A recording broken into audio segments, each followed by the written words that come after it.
Sa langit mga minamahal, wala na po karamdaman po doon. Dito lang po tayo kapatid, dahil tayo po'y nasa laman pa po. Pero kapag tayo po ay nagtagumpay na kapatid, nandyan po yung tinatawag na glorification. Mga minamahal, ang ating katawang lupang ito po ay mapapalitan po kapatid ng katawang walang pagkasira. From corruptible into incorruptible body. Amen? Kaya po mga minamahal, doon po kapatid, sa langit, ay talagang wala ng lupo doon. Amen? Wala ng bulag. Wala na rin po kapatid, nagdadialysis o naka-wheelchair. Bagkus mga minamahal, doon po kapatid, ang gagawin po natin ay kasama natin ang ating Panginoong Diyos. Pinupuri po siya araw at gabi. Amen? Para po natin ang Panginoon. So, ang ginagawa po natin dito, ito po ay training ground lamang po. Training ground. Kung dito kapatid, hindi ka marunong magpuri, paano ka nararapat sa langit? Kasi sa langit, ang gagawin mo ay magpupuri ka sa Diyos. Amen? So, isisingin ko lang ito kapatid. Revelation chapter 19, Verse 1, sisingin ko lang, sa wikang English, Brother Leon. Praise the Lord. Sino po sila? Sino po yung nakita po ni Apostle John, the John the Beloved, kapatid, sa kanyang pagkitain? Nakita po niya, o minamahal, na napakaraming nagpupuri sa langit. Ito po ay mga angels. Tingnan po natin kapatid, basahin po natin. And after these things, I heard a great voice of much people in heaven. Marami lang po kapatid tao na nandun po sa langit, mga minamahal, at narinig po niya na umaawit ng ano po, saying hallelujah, which means salvation, glory, and honor, power unto the Lord our God. Amen? Palakpakan po natin ang Panginoon. So dapat dito po lang po kapatid, marunong na po tayo magpuri. Kasi doon, kung isang kanta lang kapatid, hindi mo alam kantahin na papuri sa Diyos, paano ka, mga minamahal? Kaya po kapatid, kapag nagpupuri po tayo dito, huwag po kayong mainit, pagkus kayo po yung magpupuri sa Diyos. Amen? Praise the Lord. Hallelujah. At ngayon po, mga minamahal, tayo po ay darako na po sa ating pag-aaralan, mga minamahal. Pero bago po yan, mga kapatid, ako po ay magbibigay po ng parang recap doon po sa pinag-aralan po natin patungkol po kay Esther. Itong si Esther kapatid, ito po ay madalang lang po pinag-aaralan sa mga churches kapatid. Pero noong isang linggo, mga 3 weeks ago na yata, o 3 Sundays ago, pinag-aaralan po natin ang patungkol sa kwento po ni Esther. Kapatid, si Esther, siya po ay isang Hudyo. Kapag sinabing Hudyo, sila po ay mga Israelita. Amen? Amen. Mga minamahal, si Esther ay isang Israelita, isang Hudyo.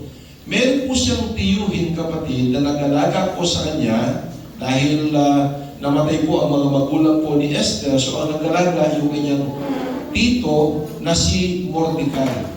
Si Mordecai, siya rin po ay isang Hudyo, pero siya po ay nagtrabaho, kapatid, sa Persian government. Yung Persian government, kapatid, sila po ay hindi po mga Israelita. Amen? Sila po, kapatid, ay mga Indian at mga Ethiopian, kapatid. At ang kahayag nito, kapatid, na sinasakupan ni King Xerxes o Haring Asusuero, kapatid, siya po ay mayroong nasasakupan na 127 provinces. Ganyan po kalaki ang kanyang sinasakupan, kapatid. At mga minamahal, nagkataon po na nagkaroon po ng hindi pagkakaintindihan ang asawa po ni Xerxes o King Xerxes na si Queen Vashti.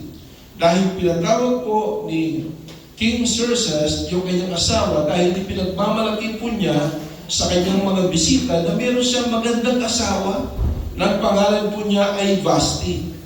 Pero kapatid, nung pinatawag po siya, ayaw po niyang pumunta. Ibig sabihin kapatid, nagalit po sa matuwid, nagalit po si King Xerxes kay Queen Vashti, mga minamahal. At anong ginawa?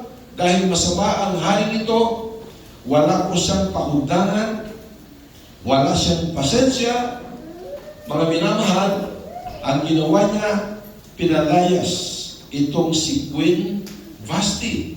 At ang ginawa po kapatid, ng mga tauhan po ni King Xerxes para mayroon pong kahalili na isang reyna, ang ginawa po nila, nag-anunsyo po sila. Wala po television noon, wala pong Facebook. Nag-anunsyo sa mga provinces na nagkaroon po ng tinatawag na search for Queen of Persia. So mga minamahal, nabalitaan po yun ni Mordecai. Inuulit ko, si Mordecai ay hindi po Indiano, hindi po sa Persiano, siya po ay isang Hudyo. Amen? Sabi po niya, tandaan po niya, dito po sa sentro ng ating pinag-aaralan, kapatid. Siya po ay hindi po, mga minamahal, kalahi ni King Xerxes. Siya po ay isang Hudyo. Pero dahil siya po ay isa sa mga tauhan po doon po sa kaharian, alam po niya yung balitang yun. Kaya ibinalita niya kay Esther. Esther, nangangailangan, nagsusur sila ng magiging reyna, ng magiging asawa ng hari. Sumali ka. Ang sabi po. Pero, ang sabi ni Mordecai, huwag mong sasabihin sa kanila kahit kailan na ikaw ay isang Hudyo o isang Israelita. Dahil ito ay bawal, mga minamahal. So yun po, sumunod si Esther sa sinabi ng kanyang uncle na si Mordecai at sumali po siya. Pero kapatid, sa kanyang pagsali, mga minamahal, meron pong sinabi ang Biblia, kapatid. Magre-recap tayo dahil wala po yung iba nung time na yun. I-recap po natin, kapatid. Dito po, mga minamahal, sa Book of Esther, chapter 2, verse 12, grabe po kapatid ang preparasyon na ginawa ni Esther bago po siya humarap sa hari. Ano kanyang ginawa?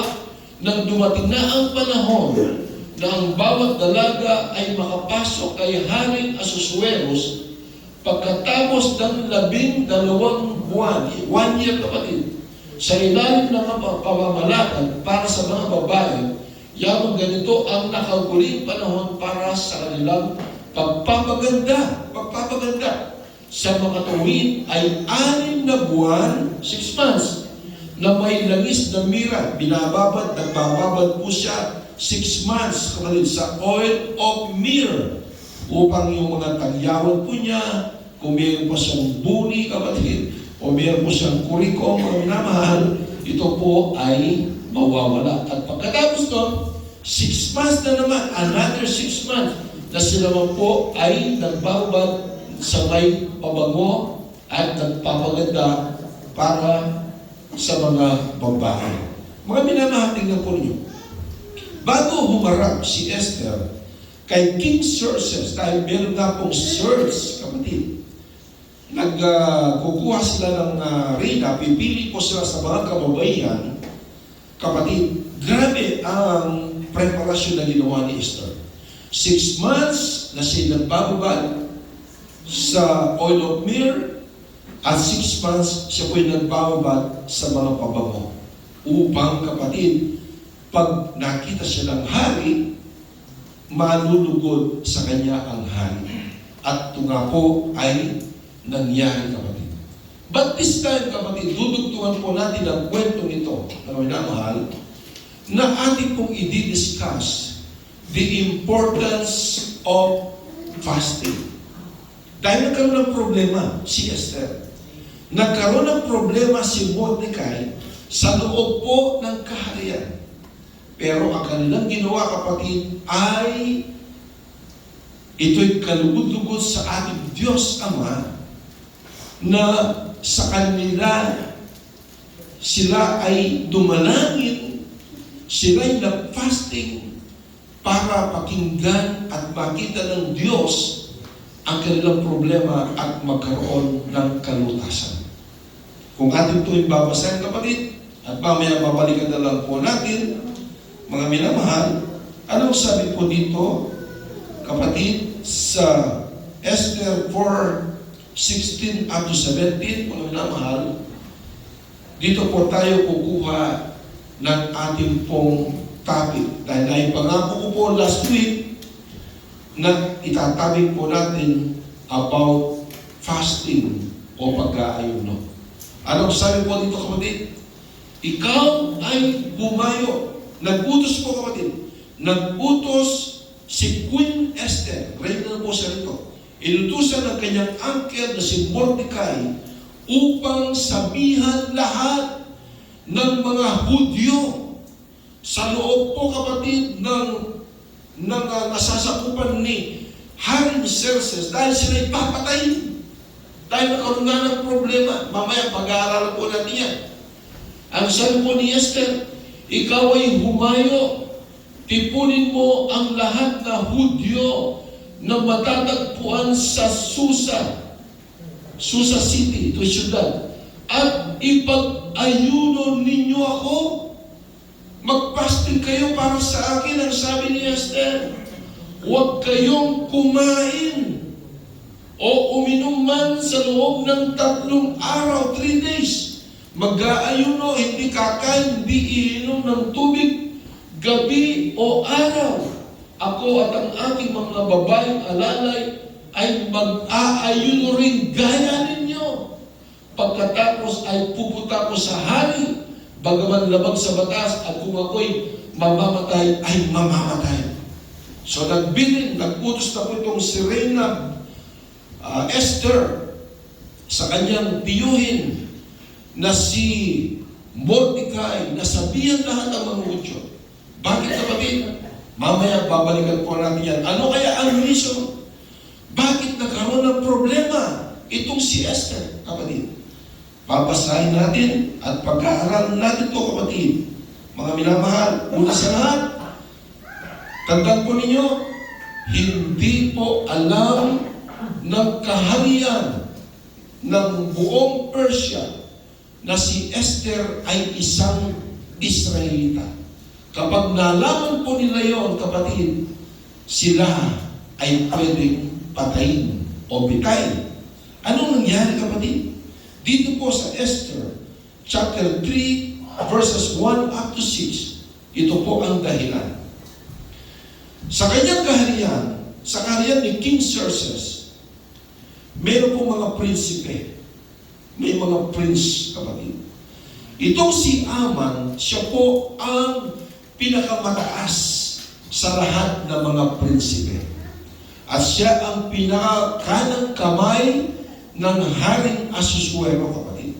At anong nangyari? Ito po, basahin po natin. Nakakasunod po ba kayo, kapatid? Amen. Ito po'y kwento, pero mahalaga po itong kwento nito. At ito'y pwedeng i-apply natin ngayon sa buhay po natin bilang Kristiyano. Ang sabi po dito, pagkatapos ng mga bagay na ito, ay itinaas ni Haring Ahasuero sa tungkulin si Haman, na anak ni Abedata na Agageo, at itinaas siya, pinurmo, at binigyan ng katungkulang mataas kaysa lahat ng mga pinuno na kasama niya.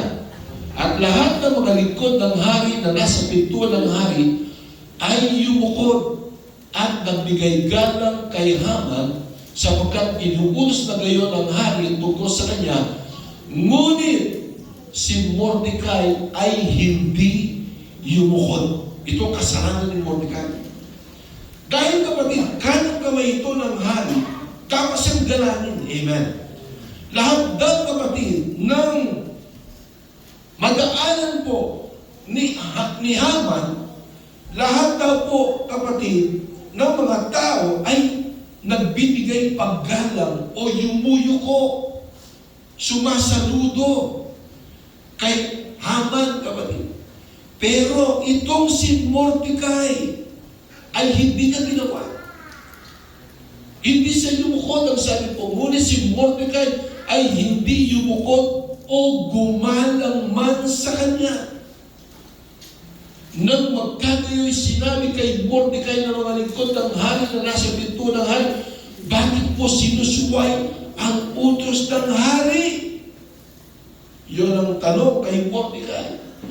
Nang sila'y makipag-usap sa kanya araw-araw at sila'y ayaw niya pakinggan kanilang sinabi kay Haman upang makita kung mangibabaw ang mga salita ni Mordecai sapagkat sinabi niya sa kanila na siya'y Hudyo. Dito na po kapatid. Dito na nagsimula ang problema ni Mordecai. Nalaman na po kapatid ni Haman na siya po ay isang Hudyo o isang Israelita. Kaya po mga minamahal, dito na po kapatid, gumawa ng isang order, isang kautusan.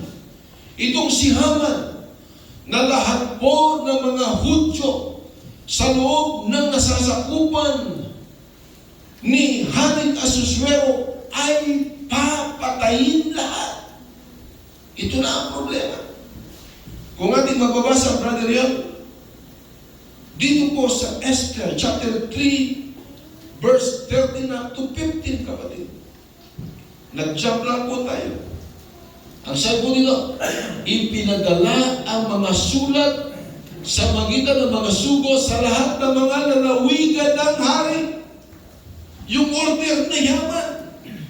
Gumawa siya ng order kapatid na lahat po ng mga Hudyo o mga Israelita na makikita sa lahat ng mga lalawigan na nasasakupan ni Hari Ahasuero ay papatayin kapatid. Sinabi ko kanina sa inyo, 127 provinces ang sakop po ni Haring Ahasuero. Ang sabi po dito muna, upang wasakin, patayin, at lipulin ang lahat ng Hudyo. Bata at matanda, walang ititira. Bata, matanda, mauna papatila. At ang sa mga babae sa loob ng isang araw, sa tatlong araw ng 12 buwan, na siyang buwan ng Adar, at upang samsamin ang kanilang mga ari-arian. Ang isang sipi ng sulat ay ibibigay bilang utos sa bawat lalawigan sa magitan ng paghahayag sa lahat ng bayan na sila'y maging handa para sa araw na ito. Mabilis na umalis ang mga suko sa utos ng hari. At ang batas ay pinalabas sa kabiser ng Susa o Susa City. Ang hari at si Haman ay naupo upang uminom, ngunit ang lungsod na Susa ay nagkagulo. Dito na po, nagkagulo na. Dahil merong order kapatid ang hari sa magitan ni Haman na papatayin lahat ang mga Hudyo dahil sa kasalanan ng isang tao. Sino yun? Si Mordecai kapatid. Hindi siya nagpailalim kay Haman, ayaw niyang yumukod, ayaw niyang magbigay galang, kaya naggalit itong si Haman. Kaya mga minamahal, anong ginawa ko kapatid ni Haman? Kung inyong babasahin yung buong Book of Esther, mga minamahal, ang ginawa po ni Mordecai, sinabihan lahat ang mga Hudyo na sila'y mag-fasting o mag-ayuno. At sila'y nagdamit kapatid ng mga magagaspang na mga sako kapatid.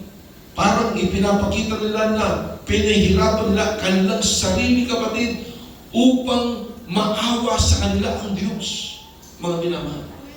At anong nangyari kapatid? To make the story short, ang sabi po dito mga minamahal, praise the Lord, mga minamahal, babalikan po natin yung binasa natin kanina.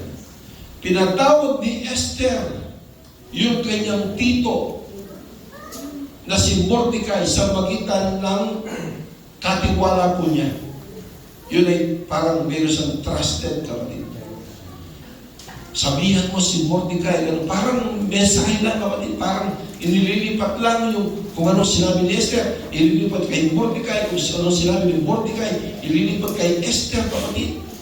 Mga minamahal, nalaman ngayon ni Esther ang problema ng buong mga Hudyo sa loob, kapatid, ng nasasakupan ng haring si Ahasuero. Ang sabi ni Esther, tipunin mo lahat ang mga Hudyo sa loob at nasasakupan ng kaharian at sila ay iyong sabihan na sila'y mag-ayuno. Sabihin po niyo, mag-ayuno. Na sila'y mag-ayuno at sila ay umiyak. Kapatid, babalikan po natin Esther 4:16-17. Mga minamahal, mahalaga po ito. Dito po natin kinuha ang ating aral o iniaaral o ating pong pinag-aaralan sa oras po ito. Ang sabi po dito, ikaw ay humayo, tipunin mo ang lahat ng Hudyo na matatagpuan sa Susa at ipag-ayuno ninyo ako. Huwag kayong kumain o uminom man sa loob ng 3 araw, gabi o araw. Ako at ang aking babaeng alalay ay mag-aayuno rin gaya ninyo. Imagine, reyna na po siya, reyna na si Esther. Pero mag-aayuno siya. Kasi kapatid, papatayin sila lahat. Pag nalaman ito ng hari, na sila'y mga Hudyo, kapatid, sila'y papatayin. Kaya sabi, nag-utos ang reyna kay Mordecai na sabihan mo lahat ang mga Hudyo na sila'y mag-fasting, na sila'y mag-ayuno. Huwag silang kakain ng 3 araw at 3 gabi. Upang, kapatid, makita ng Diyos ang kanilang sakripisyo at pakinggan ang kanilang dalangin, kapatid, na huwag silang mapahamak sa kamay ni Haman at ni Haring Ahasuero. Pero ito ang good news, kapatid. Ang good news po ito, si Esther, nung sila'y magkita ng hari, hindi ba nasabi mo kanina, siya'y nalugod dahil sa kanyang kagandahan? Bakit? Dahil sa grabing preparasyon na ginawa ni Esther. 6 months na siya'y nagbabad sa oil of myrrh. 6 months na siya'y nagbabad sa iba't ibang klaseng pabango. At nung makita ni Haring Ahasuero, kapatid, biglang tumibok ang kanyang puso, kapatid. Talagang nakita po niya, kapatid, na yun na ang kanyang gustong pakasalan. Nakahalili ni Reyna Vashti. Nalugod, kapatid. At ngayon, dahil may problema na si Esther, mga minamahal, nagbihis si Esther. Nandun sa kanilang pinaka-garden, kapatid, at nilapitan siya ng Haring Ahasuero. Tinanong po siya, kapatid. Ano ang tanong, kapatid? Dito po, sa Esther chapter 7, verse 2 and 3, mga minamahal. Kapatid, nakakasunod po ba kayo? Amen. Praise the Lord. Ang sabi po dito, ng ikalawang araw, samantalang sila'y umiinom ng alak, muling sinabi ng hari kay Esther, ano ang iyong kahilingan, Reyna Esther? What is your request? What is thy request? Ang sabi po sa English, ibibigay iyon sa iyo. Ano ang iyong kahilingan? Ang sabi ng hari kay Esther. Kasi lugod na lugod kasi, kapatid, ang hari kay Esther. In love ang hari kay Esther. Kaya sabi niya, what is your request? What is thy request, Esther? And even the half, maging ang kalahati ng kaharian, Esther, ay ibibigay ko sa iyo. Sabi mo dito, at ipagkakalog ko sa iyo. Ito ay second time around na tinanong siya ng hari, kapatid. Dahil yung unang round, pang minamahal, nung after na sila'y ikasal, na naging reyna na po, pinutungan na po ng corona, mga minamahal, kung ating mababasa rin kapatid, ito ay sabi ko second time around, dahil yung first time na sinabihan ito ng hari na si Esther ay nasa Esther chapter 5 verse 3. Anong sabi po dito? Ito ang unang tanong. Inulit ko kapatid, nagsabi, itanong ng hari sa kanya, ano yun, Reina Esther? Ano ang iyong kahilingan? What is your request? Ang sabi ko, ibibigay ko sa iyo kahit kalahati ng aking kaharian. Dahil anong dahilan? Bakit sinabi ng hari? Dahil lugod na lugod at inlab na inlab itong si Haring Asuero kay Esther. So ito na ang pagkakataon ni Esther para mawala ka ng problema. Mahal na hari, gusto ko po natawagin si Haman at doon po tayo sa kung saan sila nagiinuman. Tawagin mo sila doon. At doon na nagkaroon ng pagkakataon itong si Esther na sabihin sa hari na sila'y nakapag-ayuno na kapatid. Nakapag-ayuno na. Dahil yung kanilang ayuno ay upang hipuin ng Diyos ang puso ni Haring Asuero kasi siya'y masamang hari. Ang sabi ko nga, nung nagkasal itong si Vashti kapatid, hindi siya pinatawad. At di ba naman pinalitan po siya, itinaboy sa kaharian. Ganyan si King Xerxes. Siya'y masama kung minamahal. At dito na po kapatid, ang pagkakataon ni Esther. Ang sabi niya, mahal na hari, nagtapat ako siya. Ito po kasing si Haman na iyong kanang kamay. Gumawa po sila ng order na lahat po ng Hudyo, mga Israelita, sa loob ng iyong kaharian, Panginoong Hari, ang sabi niya, ay papatayin.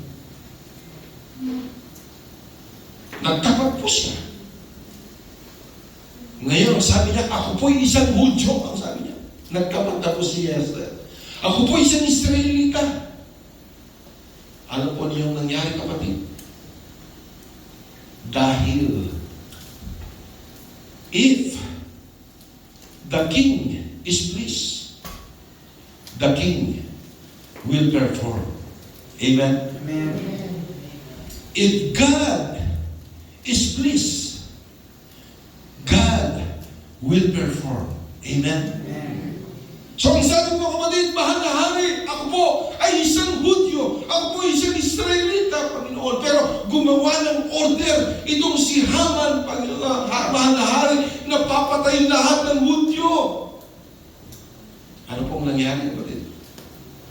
Ang nangyari, nabaliktad ang sitwasyon. Nabaliktad. Imbes na, mga minamahal, patayin si Esther at ng lahat ng mga Hudyo, ang nangyari, pinapatay ng hari si Haman, kapatid. Dahil mas nalugod at mahal na mahal ng hari si Esther kaysa kay Haman. Palakpakan po natin.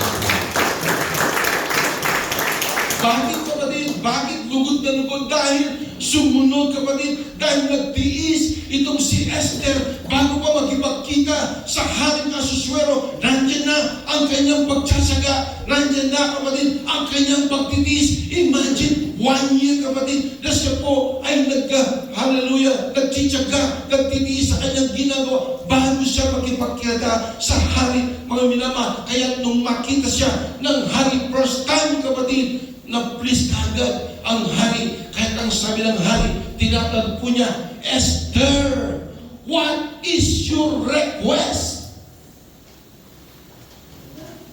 Kapatid, ganun din ang tanong ko sa inyo.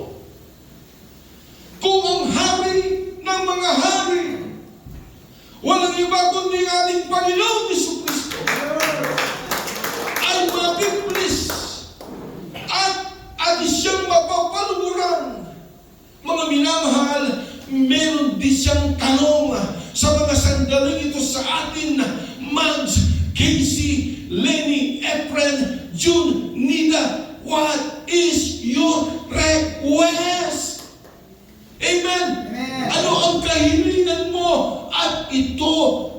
ibibigay sa inyo ng hari ng mga hari, Panginoon ng mga Panginoon, walang iba kundi ang ating Panginoong Diyos. Amen?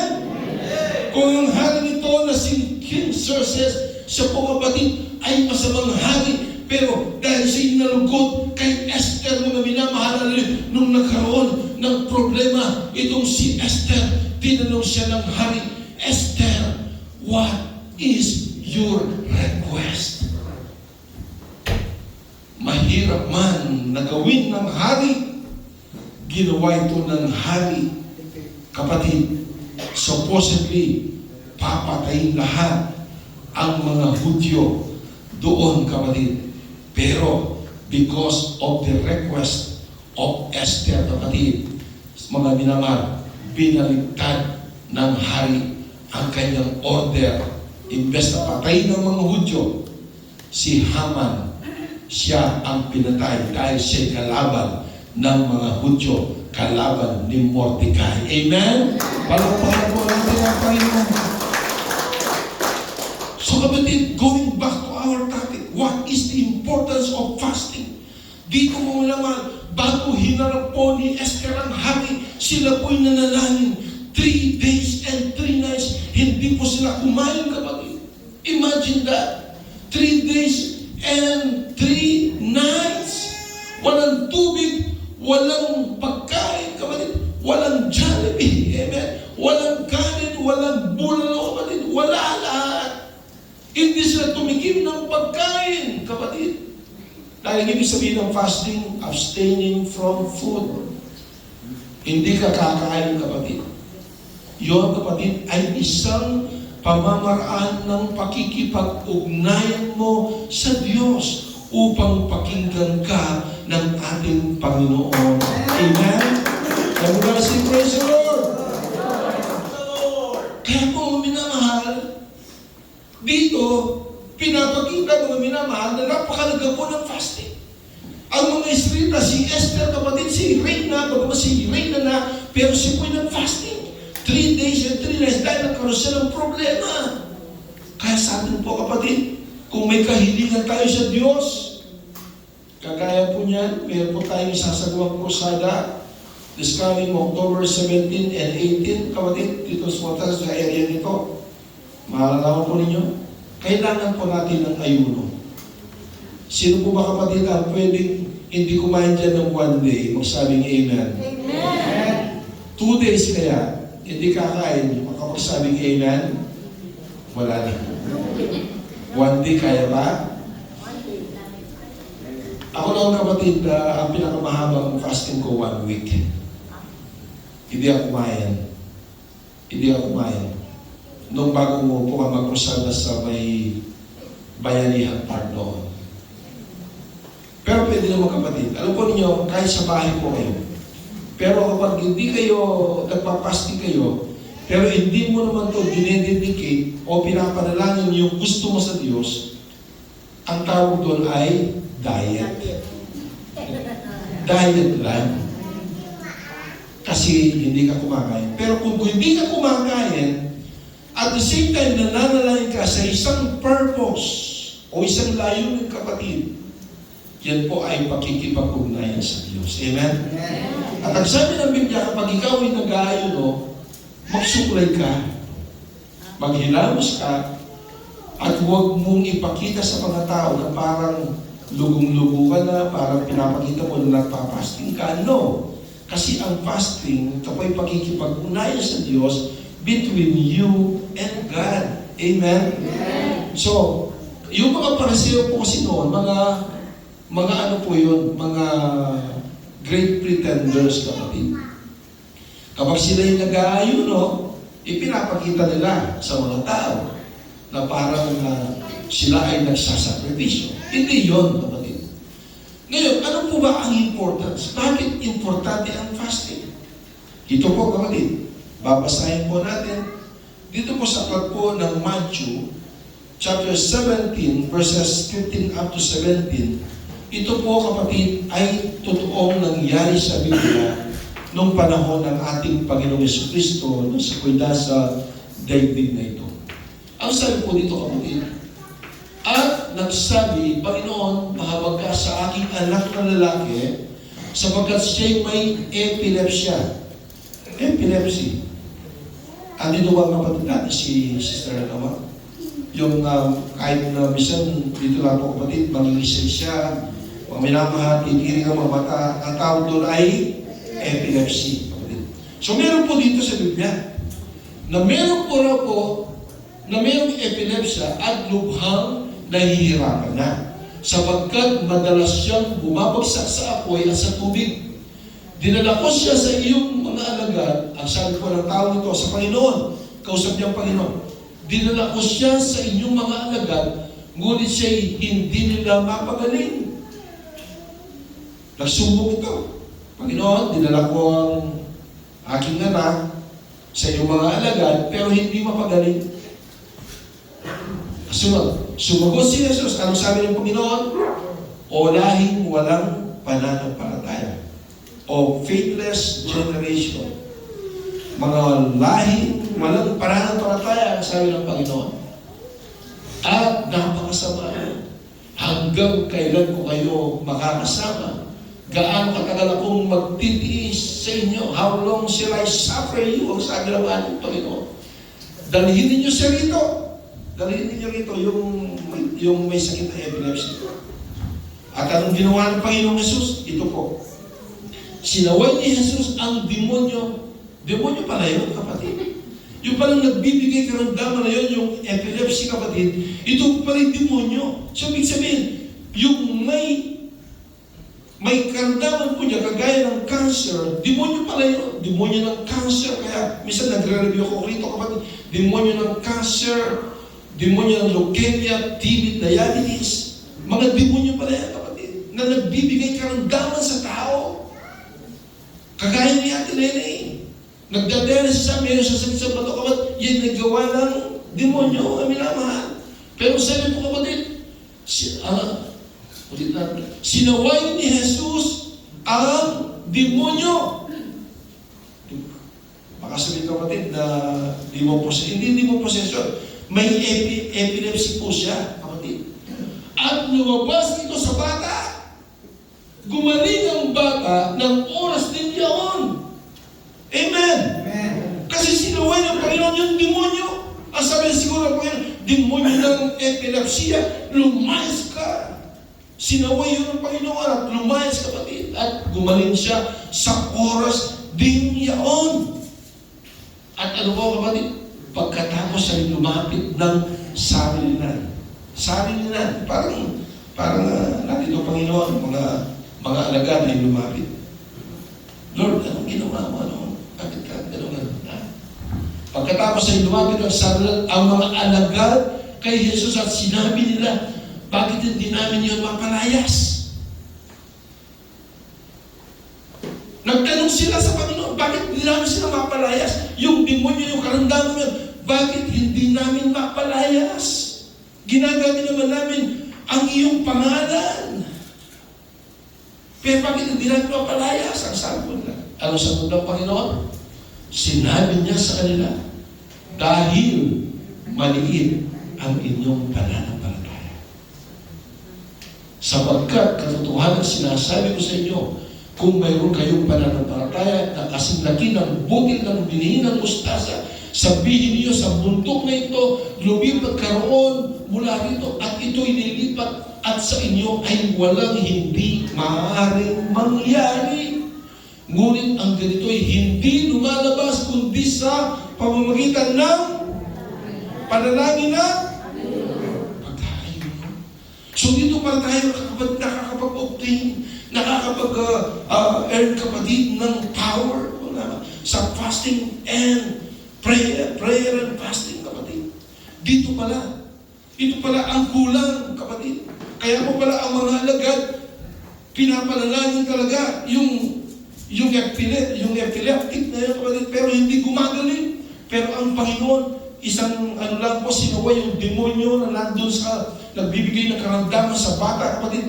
At doon din oras na yun ay gumaling po siya. Kaya nagtaka ang mga alagad, sinarilinan ng Panginoon, bakit kami hindi namin mapalabas yung demonyo yun, yung karamdaman yun, bakit hindi namin mapagaling?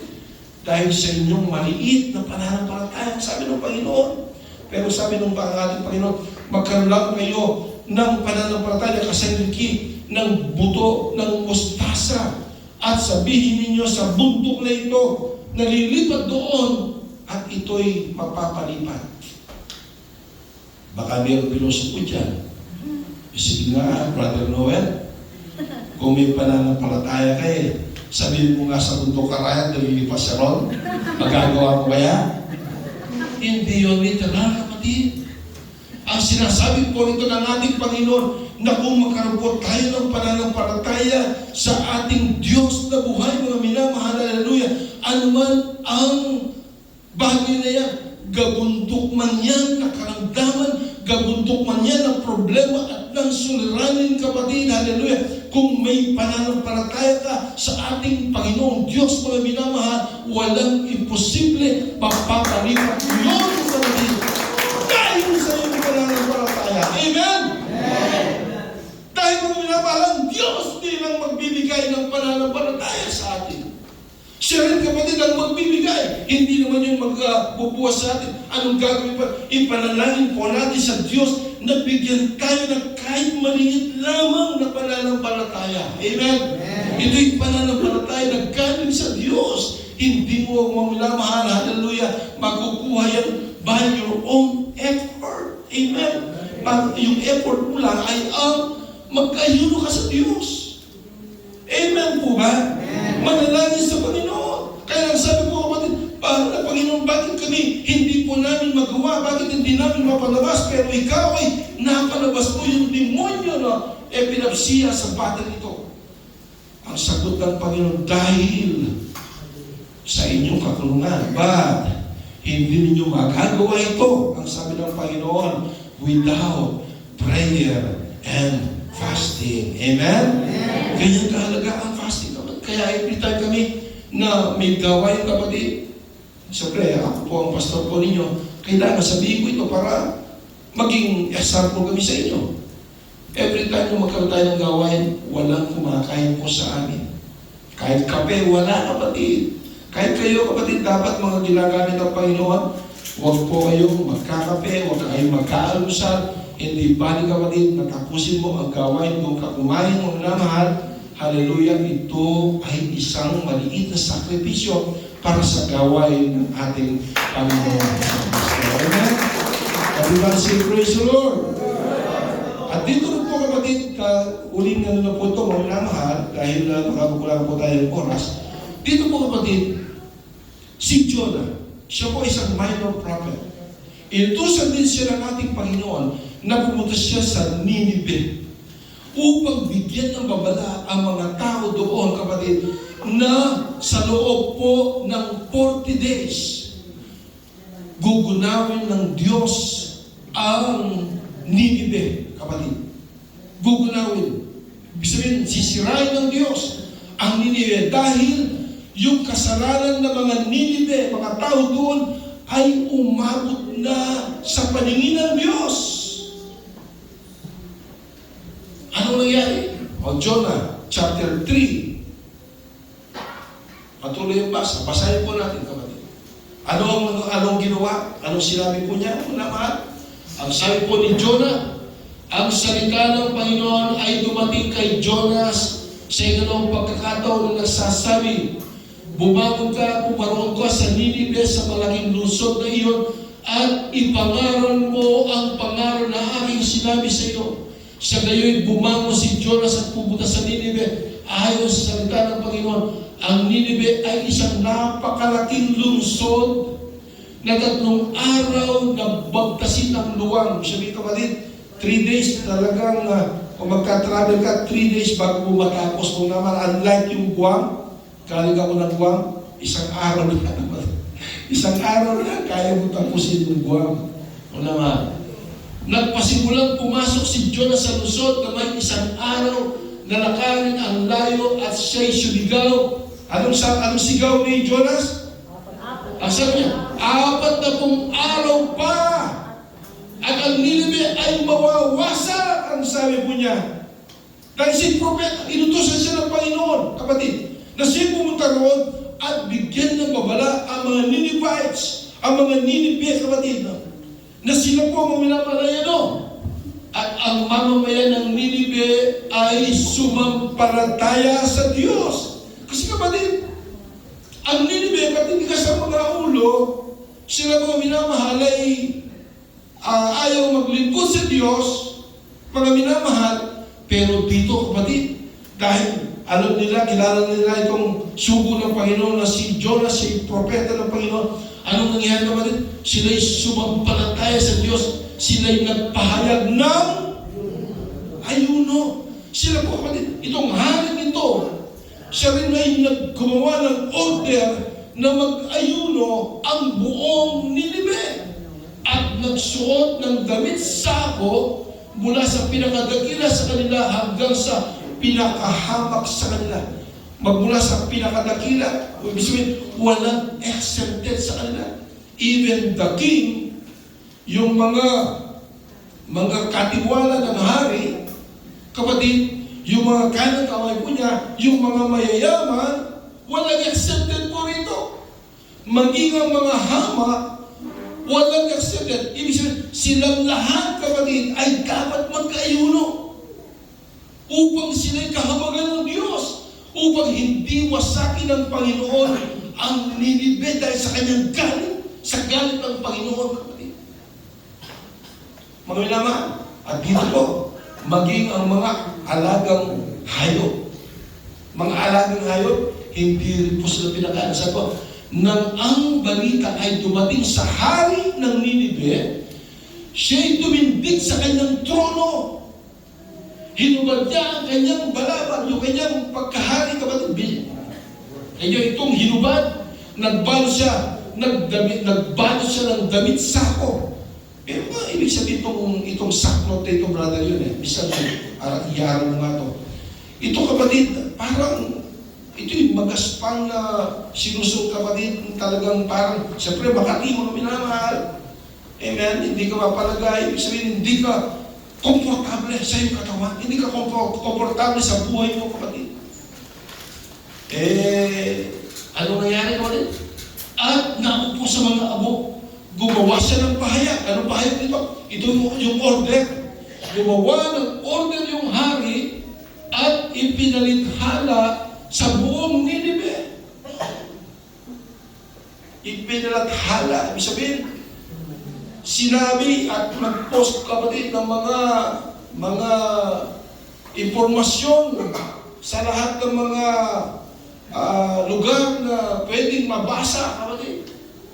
Sa utos ng hari at ang kanyang mahalagang tao upang huwag tumikim ng anuman ang tao ni hayop man, ang bakahan ni kaon man, huwag silang kakain ni iinom man ng tubig. Sakripisyo, kapatid. Nag-order ang hari dahil hindi naman biro-biro yung order ng Panginoon, kapatid, sa magitan ni Jonas.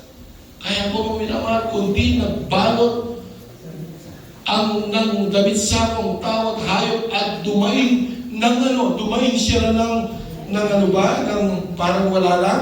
Ano sabi dito? Dumain ng taimtim sa Diyos. Upang Upang talikuran ng bawat sa ang kanyang masamang lakad.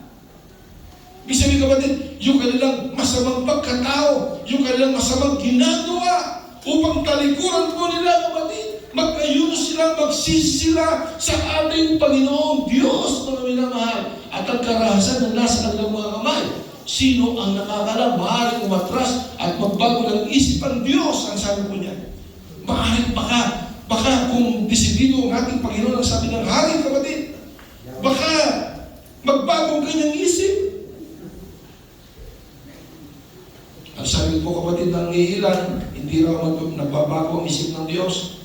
Pero dito muna mahal, nagbago ang isip ng Diyos.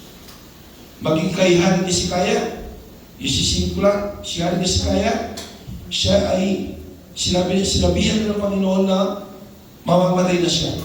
Pero anong sinabi ni Hari Hezekiah? Tumalangin siya, nag-ayuno siya sa Panginoon. Tumalangin siya, umiyak siya, Lord, Lord, dagdagan mo pa ang aking buhay. Nagbago ang isip ng Diyos, kapatid. Binigyan siya ng another 15 years. Pero dito, kapatid, yung pinag-aralan po natin about Nineveh, ang minamahal, ang sabi po dito, kapatid, ng hari maaaring umatras at magbago ng isip ang Diyos at tumalikos sa kanyang nagniningas na galit. Ang sabi po niya, hinikayat ng hari ng Nineveh, kapatid, lahat na kaya nasa sakupan, na tayo lahat ay mag-ayuno. Sabi niya, maging ang inyong mga kahayupan, yung mga hayop, mga alaga ninyong hayop, mga bakahan, huwag ninyong pakakainin. Ang sabi ko niya, baka mag-isip, magkatras ng pag-iisip ang Diyos sa kanyang galit, upang tayo huwag mamatay. Ang sabi po ng hari. Sumunod ang buong Nineveh sa utos ng hari. Nag-ayuno silang lahat. Hindi pinakain ng mga hayop po nila, mga alagang baka, aso man yan o anumang po yan, hindi sila tumikim ng pagkain. At anong nangyari? Nang makita ng Diyos ang kanilang ginawa, ano ang ginawa ng Diyos? Na sila'y humiwalay sa kanilang masamang lakad, sila nagsisiyat, mga minamahal, humiwalay sa kanilang masamang lakad. Ano ang nangyari? Nagbago ng isip ang Diyos tungkol sa kasamaan nilang sinabing gagawin nila sa kanila at hindi na iyon ginawa. Palakpakan po natin ang Panginoon.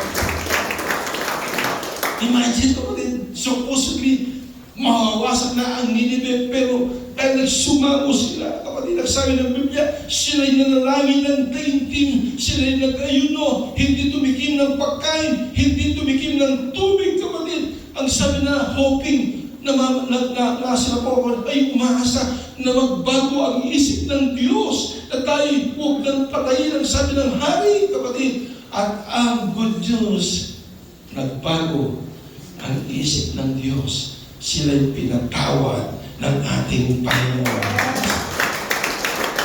Everyone say praise the Lord. Kaya mga minamahal, malaki po ang magagawa po, kapatid, ng prayer and fasting, mga minamahal. Hallelujah. Minsan, kapatid, sa susunod, akin pong itatakil, yung po, kapatid, ay particular lang sa prayer, kapatid. Dito, mga minamahal, pagkaralan po natin yan. Mga minamahal, praise God. Kaya po, kapatid, magsama-sama po tayo. Amen? Amen.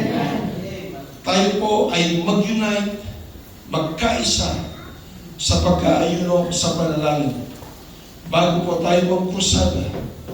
Ang krusada nito, kapatid, ang sabi nga ng Biblia, that we do not wrestle against flesh and blood, but against power, principalities, mga minamahal, against the power of darkness. Yun po ang ating kalaban. Hindi tao raw, hindi po buto, hindi laman ang ating kalaban, bagkus ang ating kalaban. Ito ay espiritu, kapatid. So sa ating panalangin, mga minamahal, ipanalangin po natin ang ating mga loved ones na ating pong invite doon sa ating krusada na sila po ay palayain ng Diyos sa kasalanan at sila po ay tumanggap ng biyaya na galing sa Panginoon. Amen? Ito yung ating dalangin, kapatid. Dahil mga minamahal, yung biyaya ng Diyos, mga minamahal, ito po ay para sa mga elected. Marami na po mga elected o mga hinirang, kapatid, na wala po rito. Pero sa ating paghahayag ng mga salita ng Panginoon, minamahal, yun ang magiging paraan upang sila'y tawagin, upang sila ay tumanggap ng biyaya buhat sa ating Panginoon. Amen? Palakpakan po natin ang Panginoon. Bago natin po yung ulit, bago natin umawit sa ating mahal na Panginoon.